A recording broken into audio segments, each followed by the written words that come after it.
হবে সেই দিনের কি পরিস্থিতি তৈরি হবে সেটার উপর ডিপেন্ড করে। কিন্তু হ্যাঁ, এর আগের দিন যেহেতু একজন সিনিয়র অ্যাডভোকেট তিনি সময় নিয়েছিলেন যে তিনি কিছুক্ষণ বলবেন। তারপরে সেদিন যেদিন এর আগে মামলাটি উঠলো সেদিন তিনি অন্য একটি মামলায় ব্যস্ত ছিলেন বলে অ্যা তিনি আসতে পারেননি। আদালত সেই গ্রাউন্ডেই পরের দিন ২৬ তারিখ টপ অফ দ্যা বোর্ড মামলাটি রেখেছেন এবং বলেছেন যে এই মামলাটির শুনানি হবে। ফলে এই অবস্থায় দাঁড়িয়ে এ আশা করি মামলাটির শুনানি হওয়ার সম্ভাবনাই প্রবত। না হলে অন্যথায় আমরা যেটা করি সেটা হচ্ছে যে যদি ধরুন সাপোজ তিনি হয়তো সময় দিতে পারলেন না, অন্যান্য কাউন্সিল যারা আছেন তারা তাদের আদৌ এই সরকার পক্ষের হয়ে সাবমিশন করে দেবেন। কারণ সরকার পক্ষের বক্তব্য তারা যেকোনো কাউন্সিলকে দিয়ে বলাতে পারেন।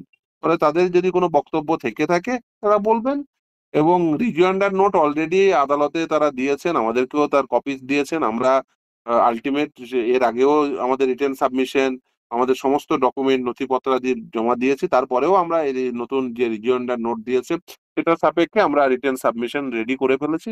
আমরা যেদিন শুনানি শেষ হবে সঙ্গে, সঙ্গে আমরা মানে একেবারে অন্তিম পর্যায়ে বলা চলে। তার কারণ দেখুন আপনাদের মনে ১ম এ যেহেতু এসএলপিটি সরকার পক্ষের, ১ম এ সরকার পক্ষ বলেছে, তারপরে সরকার পক্ষের উত্তরে আমরা বলেছি, তার প্রত্যুত্তরে আবার সরকার পক্ষ বলবেন। ব্যাস।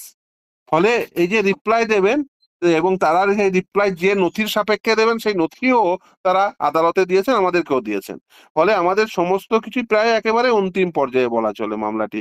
এবং আপনারা নিশ্চিতভাবে জানেন যে অন্তর্বর্তীকালীন নির্দেশ হয়েছিল, সেই নির্দেশটা পালন করেনি বলে মহামান্য বিচারপতিদ্বয় বলেছিলেন যে অন্তিম পর্যায়ে আমরা এই মামলাটি একেবারে সম্পূর্ণরূপে শুনে নিতে চাই। ফলে সম্পূর্ণরূপেই সেই শুনানি চলছে এবং একেবারে অন্তিম পর্যায়ে শুনানি। খুব বেশি দিন সময় লাগবে বলে আমি মনে করি না ঠিক না, না, এবং না, খুব ঠিক আছে, স্বল্প ঠিক দিনের ঠিক মধ্যে এই মামলা ঠিক